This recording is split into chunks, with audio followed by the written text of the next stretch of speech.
And we're live. It's the Dave K Show. How's everybody doing out there? Hope everybody had a great Easter. I know I did. And I want to welcome everybody to another great episode of the Dave K Show. And we are broadcasting off the beautiful banks of Falls River in beautiful Ponkapee Parish. And we're in the historic Julian Pardis Arts Center and Museum. So I'm glad to be up here on the third floor with a bunch of my good friends today. We have a great show coming up today. And, you know, it seems like our podcast is kind of gearing toward a lot of the stuff in the film industry and stuff like that. So that's kind of who my guests are right now anyway. So I want to, first of all, before we go any further, we have to give some kudos out there. And we are on the PoinkapeeReporter.com's front page of their website. They have kind of partnered with us to kind of cross-promote each other on our platforms. So every time we do a new show, we're going to be on PoinkapeeReporter.com on their left-hand banner, and you can watch the episode. And so I'm going to go ahead and just do a little promo for PoinkapeeReporter.com. It's a good source to find news on the net about Ponkapee Parish. Listing links to articles about Ponkapee from area media is their specialty, but you'll find original articles too. Dial them up on the web at PoinkapeeReporter.com. So make sure you go over there and check out all the local news and happenings in Ponkapee Parish. And that leads me to our show today. So we have some great guests on our show today. We got two amazing females with me today. We have Miss Kimberly P. Coburn. Hi. And we have Michelle DeMotlazan, right? Is that how you pronounce it? Yeah. Right. So y'all are both involved in the film industry in the Baton Rouge area. And I'm glad to have y'all on because we got a lot to talk about. So y'all specialize in different things, and y'all are actually kind of emerging into new specialties as you kind of do your thing, right? Mm-hmm. So Kimberly, tell us a little bit about who you are and what you're involved in right now. I'm a Baton Rouge independent film producer, and I am about to make my first feature film in July. And congratulations. I'm almost completely cast. I have one more person to cast, and I have sort of filled in most of the main roles in the film. The director, I'm directing. The producers, I've got a pair of great writers. To my left is Michelle, who is a co-writer. Right, thank you, Michelle. Good job. And Brian Blasingame, who has just recently moved to Austin, Texas, and will be coming back to help us make the film. He's also going to be starring in the film. So he wrote this as a short about 2 years ago. And when I read the script, I was like, this would make an amazing movie. He's very prolific. He's always writing. And I said, this would make a really, really good movie. So we had planned on making a short, and we had crewed up and cast it around August. And then we got a distributor interested in it, and he said, if you make it a feature, I'll distribute it. Interesting. So wow. How often does that happen? Right. I don't know. Right. Well, so it went a couple of months, and then Michelle joined the team as a writer. We knew that she was a makeup artist, and she joined the team as a writer, and so she beefed it up and brought the script to a feature length. And then we cast Chad Rook, who is the star of Siren, and he's been on Timeless, he's been on Once Upon a Time, he's been on Flash. He's a Supernatural. Yeah. He's a Canadian actor, mostly playing villains, and so he's stepped up and decided to play the lead role in the film for us. And then another actress that we have gotten is Natasha Negavanlis. Yeah. What nationality is she? She's also Canadian. Canadian, okay. Yeah. Love the Canadians. And I actually discovered her through Michelle. Yeah. And then when I told my daughter that she was going to be in, she just totally fangirled. Oh my God! Oh my God, I know Natasha! So apparently, a really, really big fan. Right. So we've got almost a full cast now. We're still searching for Alice, and I've been taking auditions all weekend, so we're almost done with that. Great. So I have to ask you, Michelle, how did you get involved in the writing process for this film? With this film particularly, because I've been friends with Kimberly and Brian for about a year, and they told me they were doing the film, and like it was a short, and we were reading through it and everything, and it had originally been cast more as like a local, just kind of a short, whatever, and then it, like she said, the distributor happened, and so they wanted to make it more than just a tiny little kind of local short, so it started getting bigger and bigger, and then they wanted it to be a feature.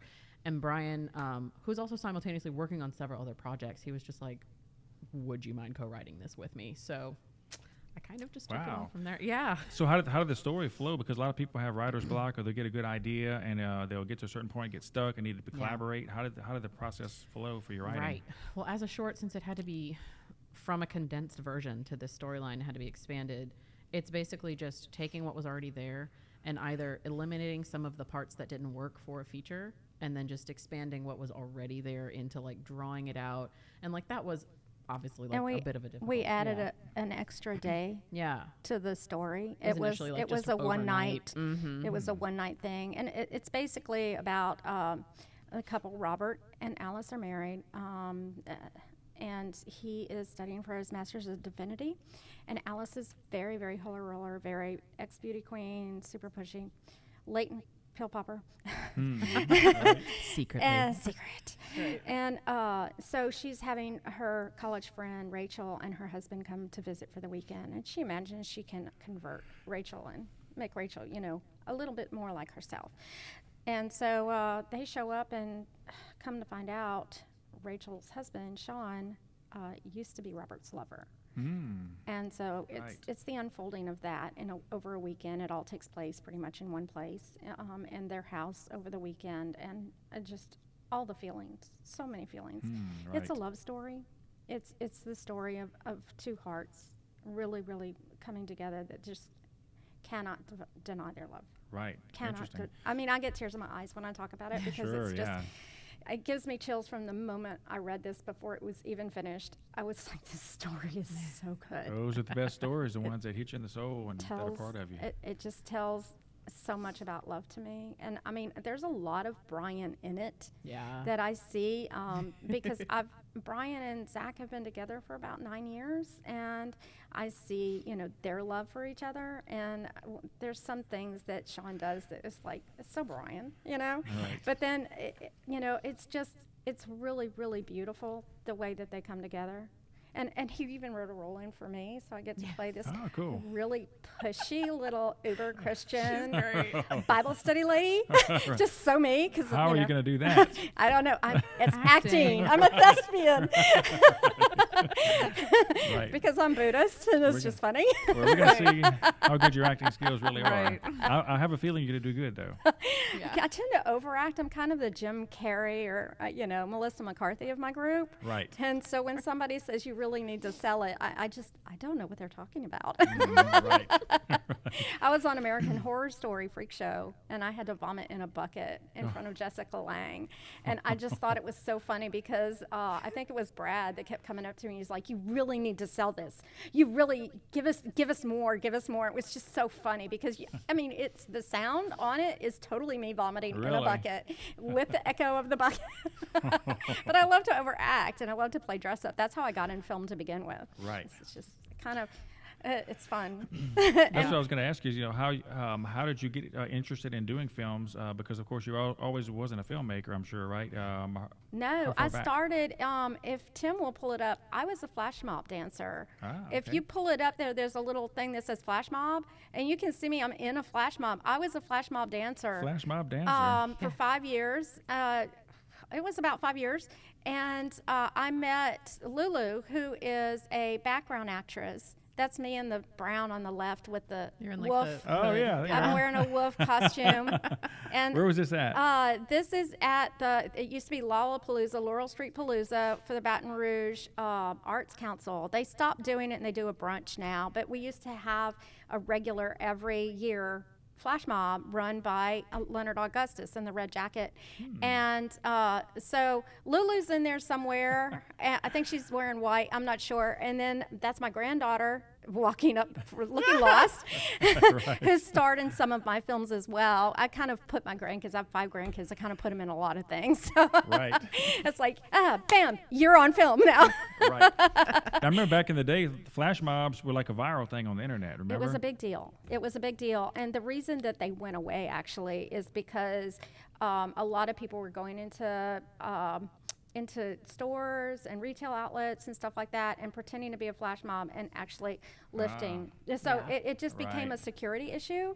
Like Right. we really are not sure if we can trust this flash mob as somebody who is just there for fun, or Somebody's if they're there to always got to ruin create it a for dis- somebody. Yeah. Well, I mean, we had a lot of fun. We were just a whole bunch of citizens just out on the street dancing this choreographed. We would learn it in about 2 days. We'd go for 2 nights at Manship and practice, and then we'd do it out on the street, And so That's I did amazing. a whole bunch of these. I mean, there's just a whole bunch of them. I'm all over the internet. Yeah. Right, that's great. So that's how I got started, is doing this. I met Lulu, Rosemary Lulu. Yes. Right. And everybody knows her as Lulu. Remember her And- from the wine walk days? Yeah, that's right. That's Yep. right. So she was like, "You would love background acting," and so my first day was on Focus, and we were at the what's it called now? It's not the Superdome. They call it something else now. Is it a Mercedes-Benz Center? It's still Mercedes-Benz the Superdome. Center.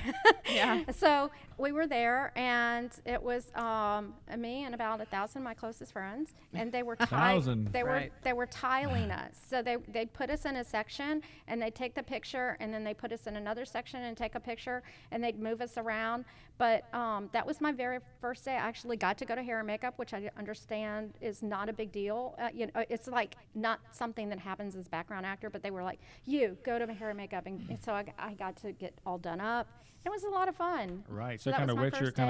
kind of wet your whistle here to do more stuff, right? Yeah. And I was so upset. Will wasn't there. He was in South America at that day, and I was like, I thought I was gonna get to like be next to Will Smith and stuff Right. like that, because big fan. Right. Right. Hey, Will, what's Right. up? Hey, Will. Well, if you could even look at him, you'd be doing good. Because a lot of times actors don't even want you to look at them when they're doing their lines. Yeah. Don't even look at them. Well, Tom Cruise. I joke about my days as background actor because I'm like, yeah, me and J Dog, Jessica Lang. I call her J Dog. She calls me K-pop. Right. We're the best of friends. That's and great. I tease everyone. All I've ever said to her is, "Good morning, Miss Lang." Right. Right. Good morning. And then she went back to her seat. Right. But I was in a couple of movies with, you might know him as the actor in Deadpool. Okay. Yeah.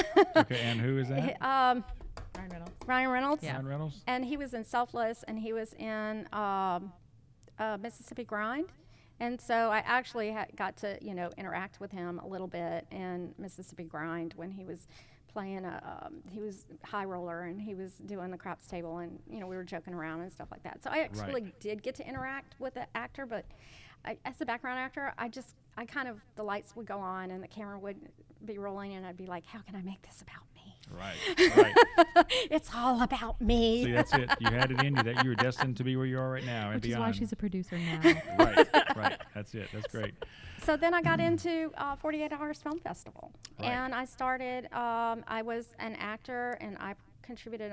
My actual degree is in art, fine art from LSU, and so I contributed my art, and I did costumes, and I acted in a 48-hour film festival for a team called Zombie in the Brain, who has won several awards. They did, it was Shannon Kitchens Stonecker, and I watched her, and she was in New Orleans, and I was in Baton Rouge, and I just told my husband, I was like, God, I just love it, but I want to do more, and he was like, buy a camera, form a team, Right. do it.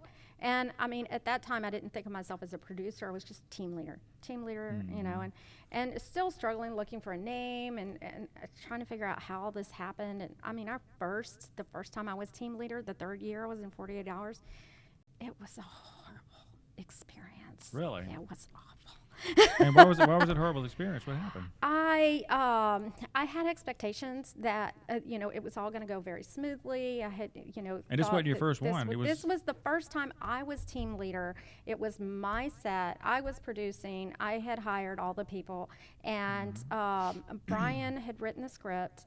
And we had a director that I will not name him, that we just really didn't jive with, and he had all his own ideas, and it was supposed to be a family film. He brought like $40,000 worth of guns and live ammo on set, and I hate guns, and I understand people. I totally appreciate people have guns, all of that, but I don't want them on my set. I'm afraid of them. I have a history of mental illness, and I don't need to be around live ammo.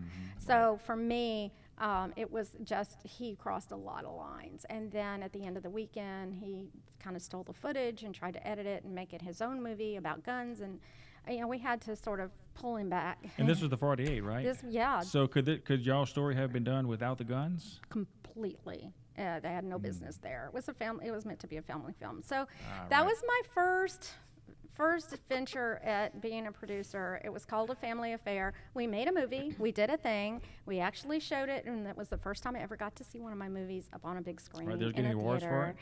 No, we were not allowed to compete because we had issues. So, Bill Rainey, who runs 48 Hours, said, let me just, give you time, and you can go back, re-edit the film, and I'll let you show it, but you're not going to be able to compete. So that was the first time. Because you missed the deadline, or what happened? Yeah, we missed the deadline because he took off with the footage, edited, and tried to submit that footage, and that wasn't the film we were trying to make. Right. So we were able to get the footage back, and after a conference call with Bill, we got the footage back, and then we re-edited it and turned it in by like that Wednesday or something. And he was like, as long as you get it to me, I will make sure it gets shown in your group. Yes. Which, it was really, really awesome of him. I've seen him do that since then with several other groups. He's helped us before by doing that. He yes. is amazing. I love Bill so much. I really. Yeah, he's great. He's as I go along, I'm going to be dropping some names because, like, Bill Rainey and Rosemary Lelou and Nick Blady, who you know. Right. Because Nick Blady really helped me when I was a background actor, learning the ins and outs of film and how to do my casting file and Actors Access and all that stuff. He really taught me a lot. How's he doing right now? I heard he had some health issues. He had some health issues over the winter, and I haven't heard from him since then, but I saw he was on Facebook like day before yesterday. I'm like, hey, dude, I miss you. Great. And his wife, Kathy, Awesome. they're just our Santa Claus, the North Pole from the North Shore. Right. Mr. and Mrs. Claus, because we love you too, Kathy. Yes, we do. So, so after that, I said, well, I'm going to do it again. And that film was shot with the wrong camera. We didn't have quite the good lighting. We were on location, and so I went and bought a Blackmagic pocket cinema camera, and I bought a Zoom H6, and I'm going to shoot a movie. So Brian and I, we were neighbors, and he would come over, and we would just make films. We would just, okay, let's just shoot a film. So the next film that we made, Timmy, if you could pull it up, it's on there somewhere. If you go scroll up, it's called Mommy's Girl. Mm-hmm. And that is the next film that I made, and it was after I had flooded. There you go. It's right there. Mommy's Girl. Oh, no, that's the trailer. Never mind. It's at the bottom. sepia one. Yeah, that one. So we made Mommy's Girl, and this was edited by a New Orleans editor, Chris. He's gonna hate me for forgetting his name. If he's watching, he can type in real quick. Yeah. He went back to college, so I think right now he's see if it's in there. Oh, look, yeah, credits. Useful. Editing Christopher Hoffman and okay. Savage Light Studios. So my friend Elaine Huntington had given me his name and said he's a really good editor. And he took the worst footage in the world and turned it into a movie. And we really... Wow. Let me tell you about this movie. It was shot, our tripod was broken. Michelle's laughing. Okay. Our tripod was This broken. movie is like so crazy. I love it. Like it's just really weird. It's so strange, but Wow. it's like The story is behind it is better than the film, maybe. Yeah. Our tripod was broken, so we shot it with a tripod with a bag of rice on top, and we just set the camera on the bag of rice. We didn't have lights, so we used lamps, and our house had flooded, and so we just, this is the state of the house. It's about a woman who has flooded, and she's having a bit of an anxiety crisis, a little bit of a meltdown, and she's visited by a really weird vision. Brian has never looked better. Brian, we put Brian in drag, Imagine and A creepy mask. and so she's complaining about, and this is the truth. We lived in one room after we flooded. For those of you who are not from Baton Rouge, we had a horrible flood in 2016, and it flooded about half of Baton Rouge and the surrounding areas, and we lost our house. Our house, we got about 4 feet of water, and we had to go and demolish everything, and we hired a contractor, paid him $6,000, he took off. And after that, I was like, I can't do this. And I heard people talking about, we got to do the kitchen, we're going to pick out carpets, we're going to do all this. And I was like, I don't want to do that. So at that point, we decided to get out of the house and move into a condo and downsize and just save that money and go to Belize. So, right. so we're saving to go retire in Belize on a sailboat. That'll be fun. Yeah, bring your camera. But this house, it was so big. It was huge, and I had a studio for my art and ceramics. My kiln had a place, and my movie stuff had a place, and my costume stuff had a place. I don't have that now in my 2-bedroom. My studio shares the space with my cats' litter boxes. Right. So, right. But my cats, they're cats. They're my family. So. Sure. Well, eventually you get back to where you were and beyond, hopefully, So then we Take a made while. Mommy's Girl. After Mommy's Girl, we did the next 48 hours, which was, I decided I was going to go for the all-female cast. And so Brian wrote the script again, and we did, and this time Lulu was one of the stars, and then it was Denise Lambert. And New Road's native from out here. oh, okay. Yep. And Emily Hattie, who is another one of our makeup artists, is part of our team. And who else was in it? My granddaughter. So Emily, Lulu, Denise, and myself. And so we just grabbed whoever. This was the first time that Lacey Talley joined our team as editor. Lacey Talley is my friend from 17 years ago. Okay. She was my teacher at BRCC, and we just became friends after that. What did she teach in BRCC? She taught English, and now she left BRCC, and now she works for the state. She's been working for the state about 10 years, and I know I'm going to say the wrong department that she works for, but basically what she does is she does the curriculum, and she makes the movies of like teaching people how to do their jobs, and they do like Okay. the sexual harassment videos Right, or like human morale boosting resources. videos and things like Right. that. So she's in charge of, she does all the video work for the state. So like I even got to be in one of her videos where they were talking about prohibited political activity. So this is one that they showed to the state workers when we have an election coming up and saying, you can't have a sign in your yard, Right. and you can't participate in a campaign and things like that. So they came out to my house and they did a little film, and I got to act Okay. in it. Awesome. So that was Yeah. fun. But Lacey joined us. Lacey has, just been in my life for so long, and she joined us as an editor for the second 48 hours, which was called That was Kiwis in China, right? Kiwis in China. Yeah. Thank you. Remember You're that one so too. welcome. I've made 11 short films, so I am going to forget all of the names. And then after that, we were like, we can do better.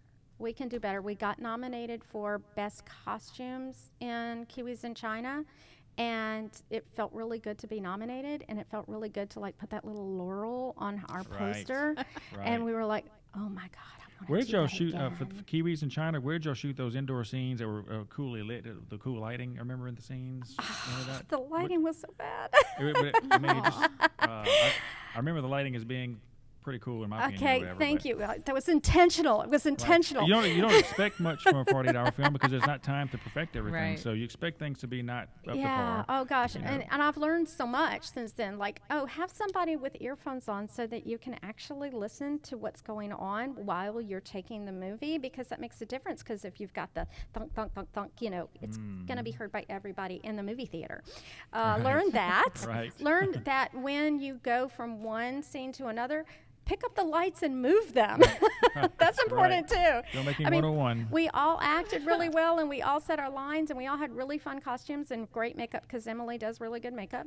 But it was just the learning curve again. But I loved our ensemble cast, and the script was a lot of fun. And so we did that. And then let's see, the next one we did was, after that we said, we're going to make 5 movies. I woke up January 1st and I told everybody, I'm going to make 5 movies this summer. And I remember sitting at the conference table at WIFT in New Orleans and telling people, I'm going to make 5 short films this summer. I remember you put that out on social media. I remember you was talking about it. And then that became my mantra. I was like, I'm going to make 5 short films. It started, I was going to make 5 short films this year. And then it's like, no, it got to be summer. And I was like, okay, I'm going to make 5 short films this summer. I ended up making 6 short films last summer. That's incredible. Yeah, Wow. yeah. That's amazing. So the plan was to get better at making short films so that I would do better at 48 hours. Like, I want to do this better. But as that grew, I started learning more. This is where I met Chuck Bush, who's my mentor. Who will be on next episode, by the way. Huge fan. This is where I met him. He's sitting over here watching all of this. I met him, and I started learning from him more about asking him the really hard questions. He's a walking filmmaking encyclopedia. Oh, absolutely. And he makes himself available to Yes, he does. what I call the stupid questions. What do you do? How do you find people? How do you do this? And then, oh my God, help me. I don't know what to do right now. I'm on set. What do I do right now? So I volunteered to work as a PA on his set Men 2 and actually watch him. Kay Landon, or somebody knows her as Sherry Landon, had invited me at your premiere for Unit 68 to come and watch and PA on the set for Men 2, and I met Michelle, and I met Deanna, all of us met. and I met Chuck. Yeah. I met so many people on that set that now are such a huge part of my life. That's great. Because as soon as I met Michelle, I just sort of snatched her up. Well, it was like really instant. It was. Right. We just clicked immediately, and I just adore her. And Deanna, Deanna really helped me a lot, because the next film that I was making was grief counseling. Deanna helped me find Michelle and get her on the set as makeup artist, and she helped me find our star, Kimberly Judson, who is Death, and she plays Death. And I don't know if you can find it, Timmy, but you have got to find Death grief counseling, because you don't know. It was fun to me because everybody thinks of Death as just this old creepy guy, like with the thing. For grief counseling, I wanted to mix it up a little bit, and grief counseling is the first of our therapy sessions web series. Yeah, let's stop you there for a second. So one of the things, of course, Lead Us Night is your film that you're working on right now. Right. Your feature film. So that's one of the things you're working on, and you are involved in a web series of several different topics, right? Right. So before you go into detail about therapy sessions, kind of briefly go over I'm going to give you just a little backstory. I spent most of my 20s and early part of my 30s in and out of mental hospitals. I was diagnosed in my early 20s with manic depression. They call it bipolar now. At that time, the medicine was weak at best, and my worst problem with my worst mental problem was I kept attempting suicide. I attempted suicide 8 times. Wow. How old were you when all this started? I attempted suicide the first time when I was about 17, and I just kept doing it. I just couldn't figure out how to get through that moment. And a suicide attempt is just a very temporary thing, but you just feel like you can't get through this moment. And if you can get through that moment, then everything sort of works out. And I'm very, very resilient. And, and with manic depression, it's like a roller coaster. You're very high, and then you're very low, and then you're very high, and then you're very low. And at the time, the medicine that they were giving people was Prozac, which one of the things that we know about Prozac is it causes suicide ideation. Right. So, that didn't make any sense. And so it was a lot. I had to wait for the medicine to catch up to me. Now there's some really, really awesome medicine out there. I take one called Prestique, which is really a clean medicine. I don't have side effects. And I take it every single day. I'll take it every single day of my life. I can lead a normal life, and I can do things like this. Right. So, it's great. So that's where therapy sessions comes from, is from my past with people who have mental illness. It comes from my past with people who are counselors and psychiatric nurses and psychologists, psychiatrists, mental hospitals, and really, really, really, really crazy people. Right. So it's kind of like an inside look into that particular. It's my way of giving back to the mental health profession. it's taking everything that I saw and sort of turning it on its side. It's not making fun of it, but sort of showing it in a different light. So you'll have different characters. In grief counseling, a grief is depressed because everyone's dying, and so grief goes to counseling. It makes perfect sense. And so our star, who is Theodore Crumpkin, he plays Theodore Crumpkin, is AJ Littell. And AJ is very lovable and affable. He's just so likable and earnest, and he just plays the best straight man.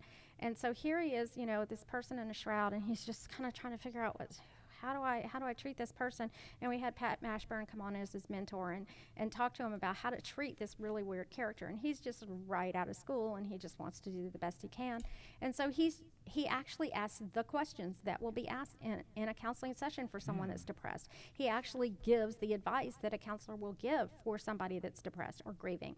And, you know, he makes suggestions. And in the movie, the girl who plays Death, Kimberly Judson, has a breakthrough, and she has the Sound of Music moment where we actually bought a drone for this one scene where she just has this huge breakthrough. And so it's just really, really beautiful and wonderful.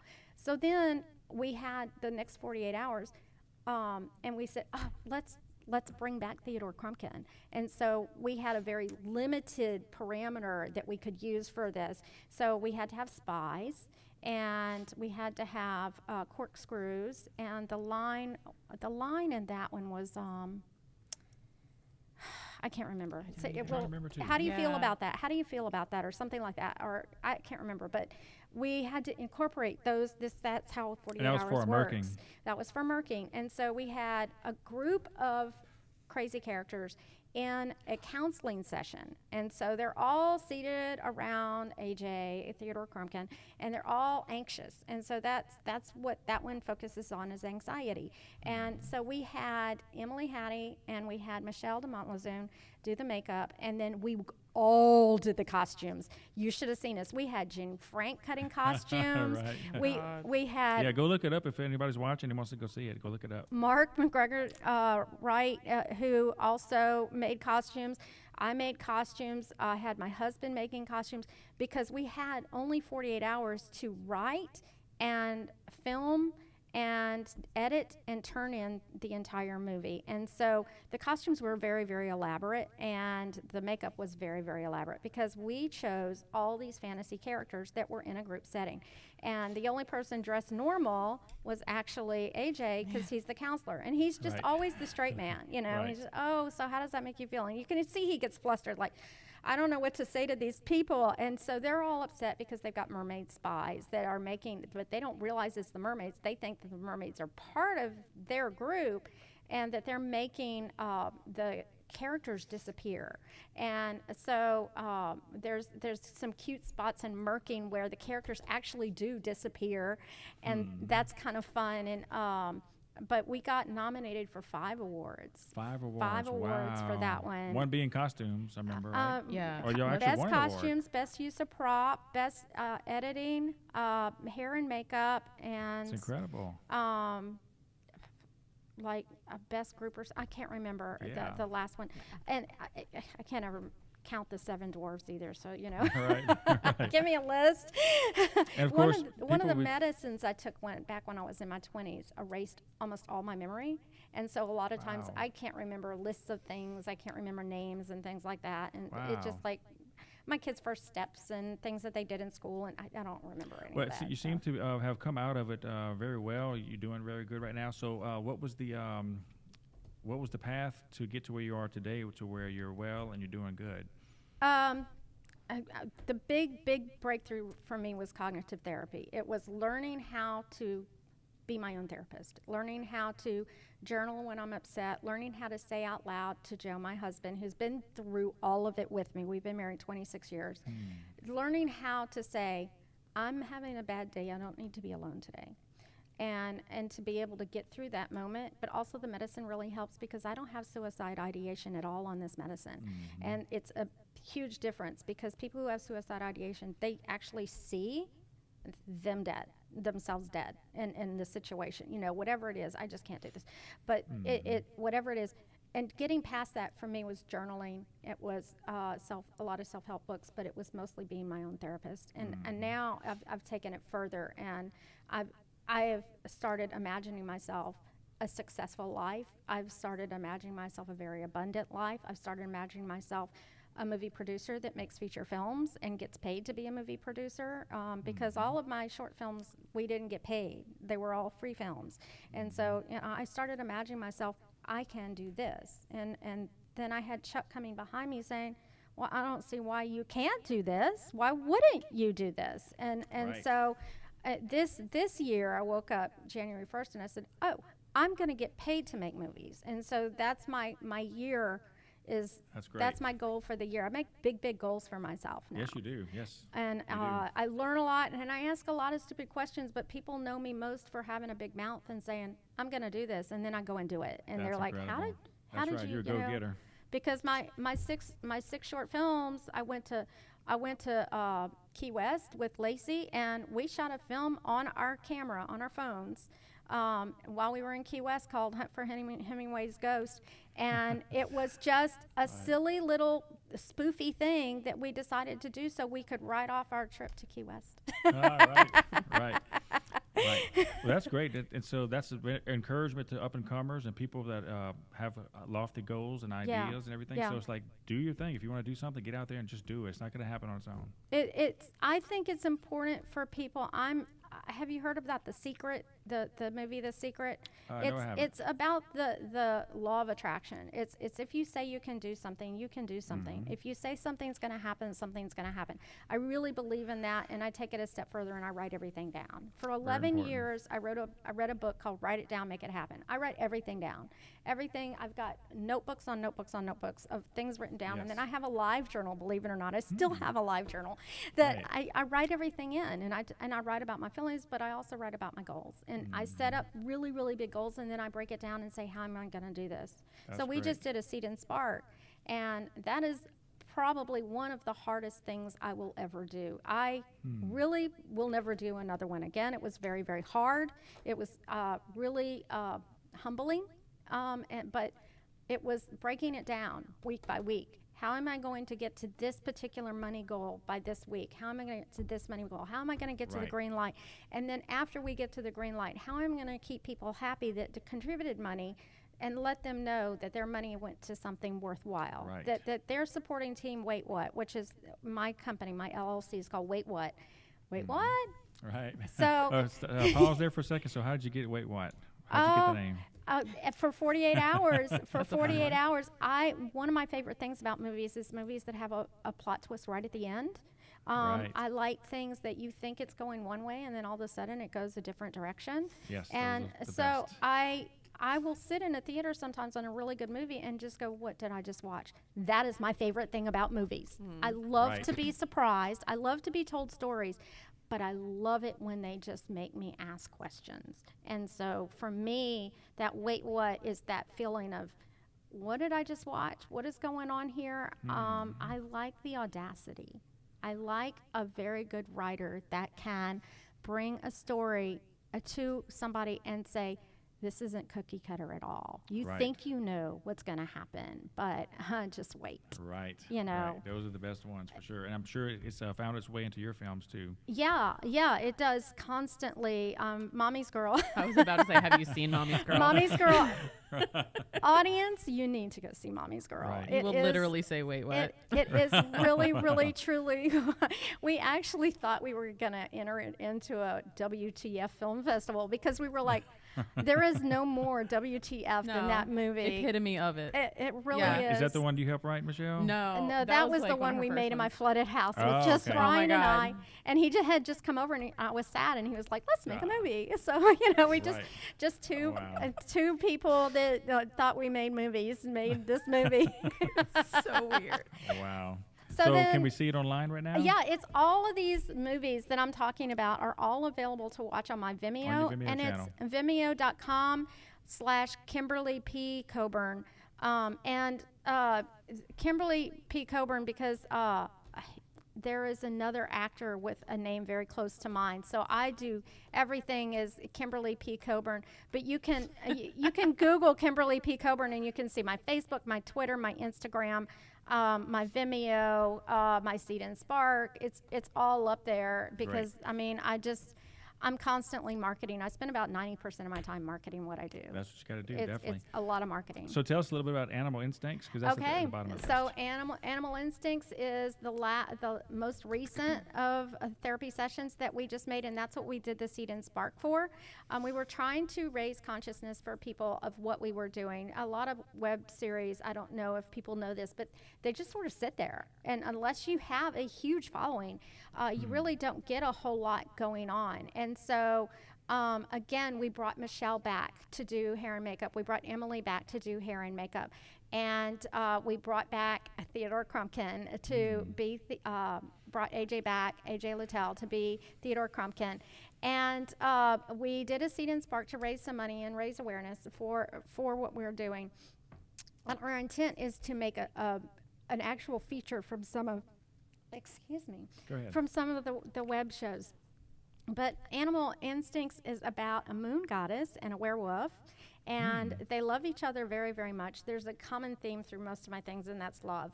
And they love each other very, very much, but they really need to learn how to get together again. Like, they fell in love at the full moon, but now she has things to do on the full moon, and he has things to do, and he smells because he's a werewolf, and he's tracking in fleas and dirt, and, you know, she's just a goddess, and so... Please.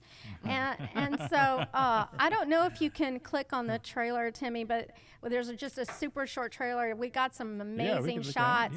We shot this in the middle of the night out in Greenville Springs, Louisiana, and we actually shot it on the night of the full moon. It was a red moon and just last month. And look at that. Wow. And so we've got some really great names there. There's John Darden, who is a Louisiana native that lives in LA now, and he does improv with Upright Citizens Brigade. And we've got a burlesque dancer on the left, goes by the name Ember Blaze. And there's Leonard Augustus again from the Flash Mob. And then on the right, we have Rachel Pizzolatto. Oh, yeah. Who is... How tall is Rachel? About 6'5" or something? 1,000,000 feet tall. So freaking tall. And she's very smart, too. Yeah. Smart girl. She's a genius. She's she is. 15 years old. She's won the national Science Fair Championship 3 times, and that's how Mythbusters Jr. found her. Right. And so she was on Mythbusters Jr. With Adam Savage and I think 6 other kids. And they were all like uber smart. She's beautiful. She's a model. She's an actress. And yes, I like to get her on the show sometimes if we can get her out here and discuss some deep stuff with her. She's amazing and just can talk your ear off about anything. And you're just, every once in a while, you'll get a little glimpse of her still being a minor, but it's very seldom. She's just so grown up in her head. Right. And I mean, her parents have really done well with both the kids because her brother is also a sports star in New Orleans. They're both from New Orleans. I met her dad at in Metairie a while back. It might have been at a 48-hour mixer or something. Robert, Robert, they were at that Christmas party. Yeah. That's where the I met her Christmas party. too. That's what it was. Yeah. We had him Sarah on was set. out there too. We had him on set for Animal Instincts because she's a minor, and so we had to have him there with her. And so, He's we just so much fun. we had a really a great cast for Animal Instincts, and we were able to get some amazing shots. Pedro Lucero, who is he helped me produce this, and he filmed it as the DP. And one of my Spanish Town friends, I'm real active in the Spanish Town, Mardi Gras, came on and did sound because we lost our sound person at the last minute. A lot of short films, you'll lose your cast or crew at the last minute. And so it was scrambling you need at a plan the last B minute. and a plan C, and sometimes You a plan always D. have to have people back up. But we had another one of another person that I stole from Chuck Bush was Mr. Bartley. I love him. Oh God, he is the best. He's wonderful. What's Bartley's last name? Collier, Bartley Collier. Shout I out to will Bartley work Collier. with him again and again and again and again. And Yeah. he's just like, he's got the biggest heart. Like if somebody does something wrong or something happens, he'll just reach over and just sort of He's rub such your a sweetie. arm, like everything's Yeah. good. It's all good. Yeah. We need the calming force sometimes on set. You sure do. And we made a short film with Chuck just recently. We have a small group of movie makers in Baton Rouge. That's sort of like by invitation only. We sort of help each other's careers, and we're all learning about making movies. And so we made one of the things that we do in this group is we make movies together. We're supposed to make for a year, one each quarter. And so Right. we just Chuck's been editing it, but we've just made a movie. Mr. Bartley was there. I had met him on the set of Men 2, and then I met him again when we Everybody did. came from Men too. Yeah. It was Yeah, awesome. and so Yeah. I was like, I need you for Animal Instincts. So I grabbed him. Hint, hint. We have a very small pool in Baton Rouge, in the Baton Rouge area, of crew and really people who are serious about their People jobs. that are serious, right? People who are serious about their jobs, who are going to show up to work and do their work, and who are not going to distract you or take away from what you're trying to do. Right. And so, like, this is why Michelle is next to me all of the time now, because, right. I mean, we found out that she's a writer, and we Yeah. found out that she's got the chops to be a producer. So I'm kind of grooming her now as Chuck grooms me. I'm going Yeah, behind, you're and I'm passing it grooming on. her, and I'm grooming Brian to be producers, because Right. it's That's like, great. these people are very, very smart, and I'm very team oriented, and I just really believe teach people things, cross train them, let them do what they really, really want to do. If somebody is, a scripty, but they say, I want to write, well, give them a chance to write. I mean, I've got 8 episodes planned for therapy sessions. And so Yeah. each session is going to be about a different mental illness. And so, I mean, there's always an opportunity for somebody to come on with that and make a short film and try out their hand at acting, or try out their hand at anything. Just try, what do you want to do in film? And Yes. Because somebody did that for me. Shannon gave me a break, and when I met her at a mixer, 48-hour mixer, and I said, I want to speak on film, and she did so much more than that. That's incredible. That is great. I want to. We got about a little less than 10 minutes left here, Okay. so I want to go and segue into women in film and television. You're a Yeah. part. Yeah, I along with Giselle Harrelson, I was approached by Carol Bedall, and First of all, I'm sorry. First of all, let's describe what WIFT is. Okay, Women in Film and Television is a worldwide organization that supports the careers of women who want to be in film and television. So it could be actors, it could be producers, directors, writers, whatever. And we also take men, because Brian is a member. Pedro is a member. That's how I met Pedro. And we mainly are supporting women because women are so rarely there in the movie business. When I first started, it was about 10%. We're growing, and everybody is expecting us to grow now. And we're after the Me Too movement, it's really become a thing for people to say, oh, really? Women have a voice? Let's hear what they have to say. Well, that's what I'm doing. I am bringing other women along and saying, tell your stories in any way possible. Be a part of this industry, and make your mark and tell your story. And I have stories to tell, obviously, with mental illness, with comedy, with love. I mean, it's just, Right. there's so much for me, the stories that I have to tell. So Giselle and I were approached at Louisiana International Film Festival and asked to start a Baton Rouge chapter. There was a New Orleans chapter, and so we became the Baton Rouge satellite of the New Orleans chapter, and we brought in, I think we had to have 16 members, and so the first night we had 16 people there, and we brought in a group of ladies, and we started bringing in guest speakers and stuff like that. And I stepped down from the leadership role just January 1st, because I knew I was doing a feature film this year. Right. And I just knew I couldn't do both. Right. Yeah. So, but Yeah. Giselle is still running it, and I'm still a huge member, very That's great. active and things like that. They have monthly meetings. We have monthly meetings. We've been meeting every Wednesday, the last Wednesday of every month, next to last, third Wednesday of every month at Bottle and Tap. Okay. In Baton Rouge. Yeah, Scott Gaskin invited us to stay there, and he's just been a great host. So we Yeah, that's great. meet there. That is So very, very good. Yes. yeah, Yes. I think everybody should at least give themselves the permission to tell their stories. Thank you. That's great. I think that Yeah. that's very, very important, and that's what we're about. Oh, yeah. You know, the the film that I'm about to make is about love, and it's a story that needs to be told, especially in the Deep South. There's just Mhm. not that many LGBT films coming out of the Deep South, Right. and I think that it's a story that really, really needs to be told. And then I'm writing Yeah. one that I'm gonna be producing right after that, on the heels of that. Right. That is awesome. Yeah.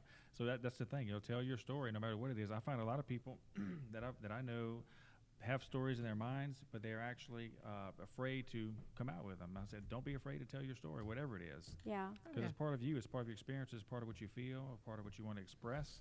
If you have And- a phone in your pocket, you can tell a story. You can make a film. Yes, you Because I can. did it in Key West, and Yes. we edited it, and it was just this little silly little thing. But we told a story. We made a film, and There you go. it's something that I can say I did that. You know, and I think that people need to just go out there and do it, and, Right. and realize it's not as intimidating, and it's Yes. where it gets intimidating is when you're employing 100 people, Yeah. like I'm going to be doing for the next film. You Right. know, I'm going to be employing a lot of people. I'm in charge of all of that. I'm in charge of making sure that the money's there to pay those people. I'm in charge of making sure that we have a set, and we have a location, and we have costumes, and we have crafty, and we have everything that we Right. need in place to make this happen. And sometimes on set, everything doesn't fall into place. But you do better the next time. That's And right. then you get up and you do it again, and you do it again, and then you do it again. Yes, practice makes perfect for Yeah, sure. yeah. I Yes. just want to thank you. I mean, I really can't tell you how much I appreciate this. Sure, I'm glad to have you on. It's Yeah, an honor. It's an honor to have anybody. I love creative types, creative people. I always tell people that everybody has some type of creative stuff in their being. It could be film, it could be music, literature, arts, whatever. People need to express themselves in different ways. Yeah, You could be working at the Exactly. Exxon refinery, and you're expressing yourself in the technical aspects of what you're doing. It's all creative, in my opinion. We just love film and video. We just love that kind of stuff, Right. and music and stuff. That's a whole lot of fun. yeah, That's the most fun types of expression I think that you can actually have, because it mimics real life experiences. When you tell your story, you're telling something that the human population experiences, and that's what I love about it. Oh yeah, So, art's constantly based on life. I Every Yes. time. I agree, and it's funny in this industry how many people I meet that are in the midst of writing something. Mhm. Everybody's writing something. You know, she was sharing with me. She's written like 4 books that they're like That's all incredible. partially written, and Yeah. she's got so I was like, tell me about your story, and Right. she just started pulling up pictures and it's going there All and these da, da. pages. And I was Right. like, okay, we're gonna write a log line. Right. Right. You gotta start somewhere. First you Right. write a log line, Right. then you write your elevator pitch. Right. Right. That's what you gotta do. Definitely. And All it's- this and, stuff. and just like with Chuck Bush, you, me, or anybody, so that's writing films. It's like you have the current projects you're working on now. They're detailed. We're involved in that. But hey, we got some thoughts for some future films. We kind of put on the back burner, and we kind of write them down. And as soon as we get finished our main stuff, this is what we're gonna do next and next and next. It's like I have probably about 4 different projects down the line. Oh, But totally. you got to Yeah. finish what you're doing now first. That's the fun part about it. It's like you'd be laying down in bed and you just come up with an idea, maybe a scene of a film you come up with, and there might be a story behind that. Let me just write that down, and, so I don't forget about it. Put it on the back burner and just kind of wait a little while until I finish. And then that's another good thing about films and stories is they have to simmer. You can't Oh, rush. yeah. You can't rush them. Oh yeah. Several drafts. Right. I have the first draft written for Forever for Now, which is the next movie I'm doing about lesbians in the French Quarter in New Orleans. And so that one is simmering while I'm Yes. working on this one. Right. And then I keep saying, well, after July, I'm going to do intensive rewriting of that, but it's based on a novel that Lacey Talley is currently writing, and she gave me a timeline, and she said, okay, I'm going to write the novel, you write the script. And so we're going to come out with both of them at the same time, writing them independent of each other. So it's like, what's my Iris doing? What's your Iris Right. doing? What's my Dell doing? What's your Dell doing? So it's Interesting, really right. interesting. But we Yeah. always are creating, aren't we? We're always doing something Yes. to make the world a better place. That's why we Mhm. believe And tell in the people's arts. story. Tell your story. Tell people's story. Yeah. Some people don't have anybody to tell their story. Ultimately, though, it's all about community. It's all about love. It's all about why are we here? To enhance each other's lives and to learn from each other. And I mean, it's we all have. I think what I like to talk about is we all have differences of opinion, and we're so divided right now. But we all have things in common. We can find common ground with each other somewhere, everywhere. Right. And True. We're all human. Yes, and so we all have that human experience. So yes, yeah. That's great. That's very good. Very, very good. So Michelle, you kind of sitting in the back, just kind of soaking everything in. Right. So anything, we're going to wrap this thing up pretty soon, but is there anything you want to talk about, or? Other than just the film for the summer, that's the next main thing is, making sure that all the drafts are done, which they pretty much are, but Right. getting that cast, getting it on its feet, which I'm excited Right. to do. And Right. then, just like completely off topic from film, but like I do 13th Gate every year. Yes, I want to go over that. Great. So when does that start, actually? We start casting around Labor Day weekend. And we rock up mid-September and go through early November. Are you aware of any changes this year? It always gets bigger and bigger every year. Yeah, he tries to change about 10% of the house every year. That's Dwayne Sanborn, right? Mm-hmm. Yeah, gotta love Dwayne. Yeah, he was a nurse, actually, a long time ago. Yes, for a while, Yep. yeah. And then he opened the gate, and it's just been great since. Right, he must be doing pretty good right now. Yeah, he's doing really great. I mean, you've seen it. It's Right. amazing. No, we never know of the changes, though, until we go in. So it's actually really exciting for us as well. So Yeah. Oh, yeah, that first tour through, it's like, oh, this is new. That's incredible. We'll definitely be there. 13th Gate yearly comes up on one of the top 10. Oh, we're at for least top 5 in the haunted country. houses in the I think last country. year we were top 2 Yeah. in the Top country. 2? Yeah. Yeah. Who was Yeah, number yeah. one? I don't If- know. It changes every It year. changes. So we're not really. Right. But always they're certain, always in but the top 10 for, the yeah. Travel Channel does it, and Oh, yeah. Discovery People Channel, come and people from all over. And you'll see articles, and traditionally they're, in the top 10 Yeah. for haunted houses. Oh, incredible. yeah. That's He puts incredible. a lot of work into it year round, and it's I love the going quality's through it incredible. as myself, a storyteller, filmmaker. I love going through it because it's like you're entering a whole other world when you Yeah. go in there. Oh, yeah. The production It's- quality is outstanding. It like, is. We've had people, again, from out of town be like, okay, I've never seen any other house like this, never any other haunt like this, and Right. it's worth it. It's worth every minute of That's it. incredible. We Yeah. did, when I was doing my little entertainment show in Cox about 10 years ago, we actually featured the 13th Gate. We went over there with my Yeah. co-host, and one girl sprained her ankle running out of there so fast. She was so scared. That doesn't surprise me. Right. Yeah. But people love to be scared. They love Oh it. you know? yeah, oh It's- yeah. We had a news crew come actually last year. We had a news crew come in, and two of our girls got to make up the two news crew people, and they didn't Oh. get to see each other being made up, and then they saw each other at the end. It was Wow. hysterical. That's online somewhere. I don't remember what channel Wow. it was.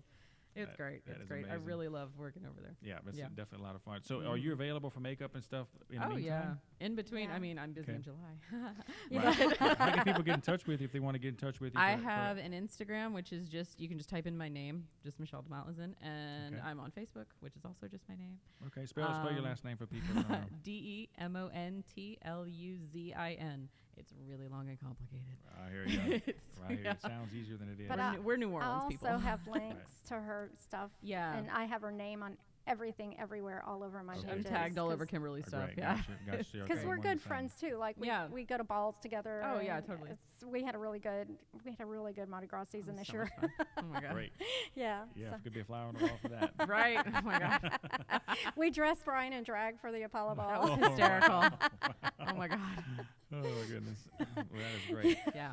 All right, well, that sounds great. I'm glad that y'all came along for the ride. We're going to shut it down pretty soon.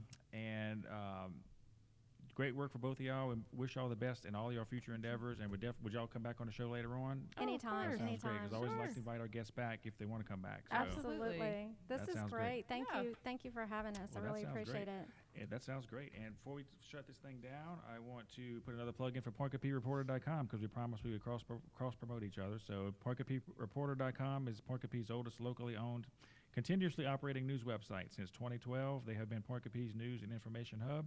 Check them out at PointCoupieReporter.com. Make sure you go over there, and you can also see the Dave K. Show with these two fabulous young ladies I have, Miss Kimberly P. Coburn and Miss Michelle. Don't tell me. Hang You on. got it. I promise. Demotlizin. There you go. Yeah. That's it. All right, well, that's going to wrap it up for this episode of the Dave K. Show. Thank y'all very much. And Thank you so y'all, much. everybody that tuned in today. We'll see y'all next episode. We're going to have Mr. Chuck Bush and Miss Lisa Calhoun coming on talking about some endeavors they're working on. So see you guys later. Thank you.